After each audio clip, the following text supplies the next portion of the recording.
Okay mga pre, so for today's ganap is we're going to install para masubukan na natin yung sound check ng ating bagong pipe na JXP dito sa ating Raider FI150. So as you can see, wala na po siya mga cover para mas madali po nating ikabit tong ating pipe para malaman na natin kung ano po yung tunog ng JXP super open pipe natin. Let's go! But first, tanggalin muna natin yung stock pipe bago natin ikabit tong ating open pipe. So may helper po ako dito, si Joljol. Ito po yung katulong ko sa pagtanggal ng pipe natin. So say hi to your fans, Joljol. So bago po kayo magsimula magbaklas ng iyong mga pipe sa Raider, make sure na naka-disconnect po yung sensor nyo po sa kanyang socket. So make sure na naka-disconnect po to bago nyo to ikutin. So palawagan na natin mga boss. Ayan, madali lang mo siyang palawagan.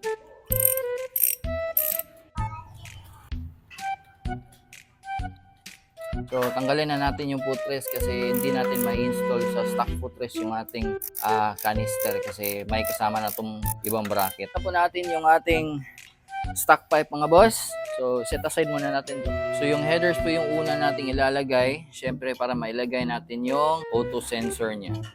So, again, mas maganda tanggalin yung auto sensor bago ikabit para hindi magka-ikot-ikot yung wire dito sa loob. Lagay na natin mga boss. Mga boss, so test fit muna. Huwag muna masyadong higpitan. Tapos ibalik na natin yung auto sensor niya. Ayan. Ayan, so next natin ikabit is yung elbow. Ayan. Napakaganda. Okay, at yung huli natin ikakabit is syempre yung canister. 63mm na canister. Op, yaman ni Popcorn. Okay mga pre, ayan na. Ayan na. Ayan. Ayan. So, ito po yung itsura niya. Pero for now, sound check muna natin para malaman natin kung ano yung tunog ng ating pipe. Okay mga boss, so sound check na po natin yung ating JXP super open pipe. Wow!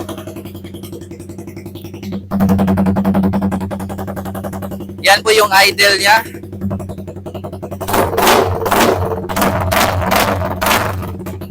Yan po. Swirl type na FI.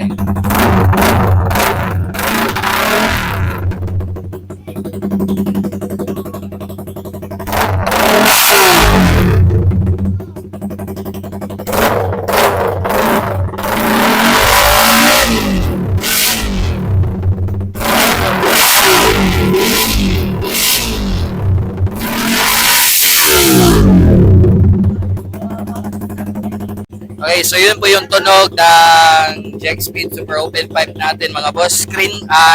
Swirl type po to siya. Hindi po siya tube type. Bukan natin ulit boss without the external mic.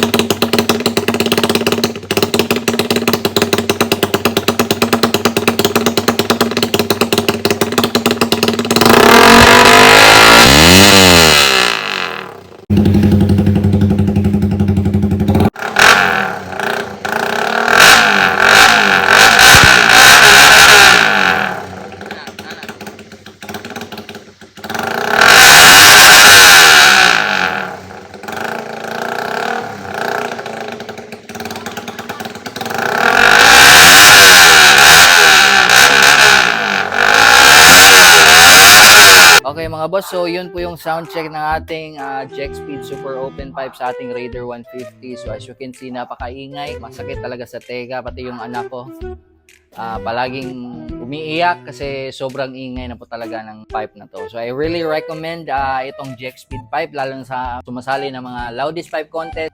Sureball ako na may ibubuga yung mga motor nyo pagdating sa paingayan ng trambot. So JXP, pure Filipino made. Proud tayo dyan. Salamat.